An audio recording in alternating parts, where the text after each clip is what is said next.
अरे लिफाफों पे जिंदगी गुजारने वालों, शर्म से डूब मरो तुम। अरे तुमको कुरान करीम दिया ना हाथ में, अल्लाह का कलाम तुम्हारे हाथ में दिया, तुमको उसका भी लिहाज नहीं है और तुम दावा करते हो कौम का। बहुत बोल सकता हूं, याद रखो मेरी जबान को लगाम नहीं है, तुम्हारा घर से निकलना महाल कर दूंगा मैं यहाँ पे। याद रखो तुम लोग जो काम कर रहे हो ना, तुम महाराष्ट्र के मुसलमानों को ना सिर्फ कमजोर कर रहे हो बल्कि तुम उनकी आवाज का गला घोट रहे हो। अरे तुम इलेक्शन लड़ो, हम तुम्हारी तायीद करने को तैयार हैं। कब तक तुम ये सियासत करोगे? कहां है वो लोग जो औरंगाबाद में बोले थे इम्तियाज जलील को वोट मत दो? उस समाजवादी पेंडेंट को वोट दो बोले थे। अरे चेहरा दिखाओ औरंगाबाद के अवाम के सामने तुम। अरे लिफाफों पे जिंदगी गुजारने वालों, शर्म से डूब मरो तुम। मेरे घर को आए थे हैदराबाद को, बगैर बोले मेरे घर को आए। मैं वक्फ के बिल की मीटिंग में जा रहा था, पलट मेरा गार्ड फोन करा के साहब इतने लोग आए, मिला। घर पे आए तो मैंने कहा कि मेरा घर इतना बड़ा नहीं है, आप लोग 20 लोगों को ले लीजिए। 20 लोगों को बिठाया, वो बात करे मैं बात करा, लेटर लिख के दिए, इनको टिकट दो, मैं गौर करूंगा। दोस्तों, इस वीडियो के अंदर मैं आप लोगों को एक ऐसा वाकया सुनाने वाला हूं जो इस बात को वाज़ेह कर देगा और नसीहत होगा उन लोगों के लिए जो लिफाफा देते और लेते हैं। बात असल चल रही है लिफाफे की, और ये लिफाफे का लफ्ज़ इस वक्त सोशल मीडिया पर इतनी तेज़ी के साथ वायरल हो रहा है। और इसके वायरल होने की वजह है जनाब असदुद्दीन ओवैसी साहब का वो बयान जिसमें उन्होंने जोशीले और गुस्सेले अंदाज में जिस तरीके से लिफाफे का तस्करा किया था, तो गोया उसके बाद सोशल मीडिया पर एक जंग सी छिड़ गई है, एक बहस सी छिड़ गई है। और उस बयान के बाद अब लोग दो हिस्सों में तकसीम हो गए हैं, कुछ असदुद्दीन ओवैसी साहब की हिमायत में और कुछ उनकी मुखालफत में। लेकिन आज की इस वीडियो के अंदर मैं सबसे पहले वो वाकया सुना देता हूं, उसके बाद फिर हम असदुद्दीन ओवैसी साहब के उस बयान पर तबसरा करेंगे। वाकया चूंकि मेरी नज़रों से गुजरा था तो सोचा आपको सुनाता चलूं ताकि आप लोगों को मुस्तकबिल में ये वाकया काम आ जाए। दरअसल इस वाकये का तस्करा हमारे इलाके के एक मौलाना कमरुज़्ज़मान नदवी साहब हैं, जिनका मजमून आपकी नज़रों से अक्सर गर्दिश में रहता होगा। और इस वाकये का तस्करा जब उन्होंने किया तो उसका उन्वान जो डाला है वो लिफाफा लेने देने वालों के लिए एक नसीहत और पैगाम। इसमें मौलाना साहब ने काजी बक्कार बिन कुतैबा और एक वहाँ के जो हुक्मरान थे अहमद बुतूलून, उन दोनों का तस्करा किया है। वाकया क्या है? काजी बक्कार बिन कुतैबा रहमतुल्लाह अलैह मिस्र के मशहूर मुहद्दिस और बड़े फ़क़ीह गुज़रे हैं। इमाम जाफ़र तहावी रहमतुल्लाह अलैह के उस्ताद हैं और उन्होंने शरह मानिउल आसार में मुतअद्दिद हदीसें आपकी सनद से रिवायत की हैं। उनके ज़माने में अहमद बिन तूलून मिस्र के हुक्मरान थे और वो काजी बक्कार से दर्स हदीस लेने के लिए खुद उनकी मजलिस में पहुंच जाते थे। उनका दरबान पहले मजलिस में पहुंचकर लोगों से कह देता कि कोई शख्स अपनी जगह से न उठे। इसके बाद इब्न तूलून चुपके से आकर बैठ जाते और आम तलबा की सफ में बैठकर हदीस का दर्स लेते थे। एक ज़माने तक इब्न तूलून और काजी बक्कार रहमतुल्लाह अलैह के ताल्लुकात बहुत खुशगवार रहे और इस अरसे में अहमद बिन तूलून काजी साहब की तनख्वाह के अलावा उनकी खिदमत में सालाना 1000 दीनार बतौर हदिया पेश किया करते थे।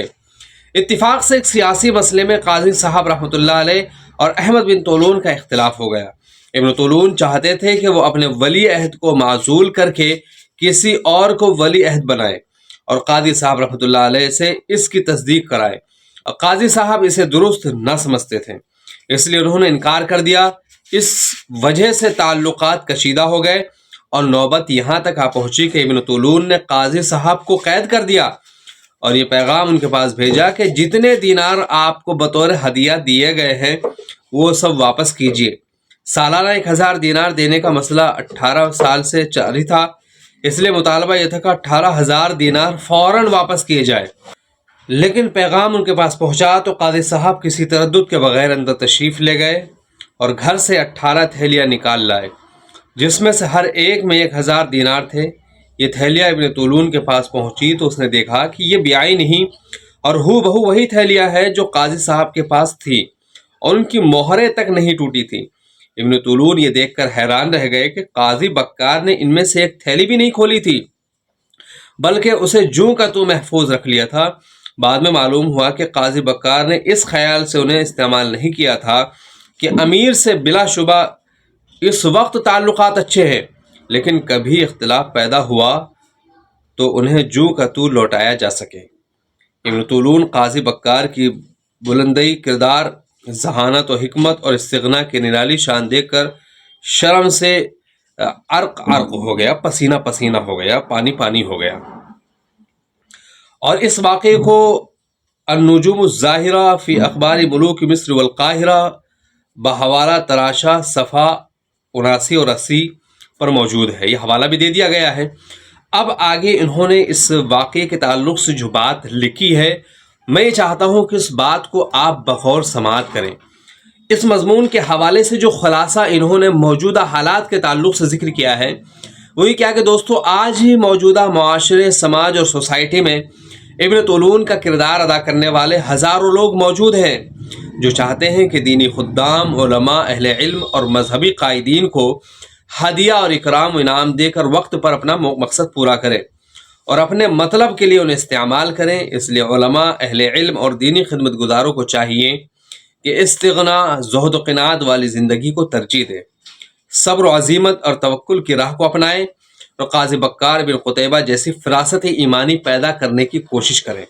اور اگر ایسے مفاد پرست اور خود غرض لوگوں کی طرف سے ہدیہ اور اکرام و انعام کبھی ملے تو انہیں بعین ہی محفوظ رکھنے کی پوری کوشش کریں۔ اگر ایسا وقت آ جائے تو ہو بہو وہی ہدیہ اور اکرامیہ انہیں واپس کرنا آسان ہو، لیکن اس کے لیے صبر اور مجاہدہ، ہمت اور حوصلہ درکار ہے، مشق اور ٹریننگ و تربیت کی ضرورت ہے، کیونکہ یہ راہ رخصت کی نہیں، عزیمت کی راہ ہے۔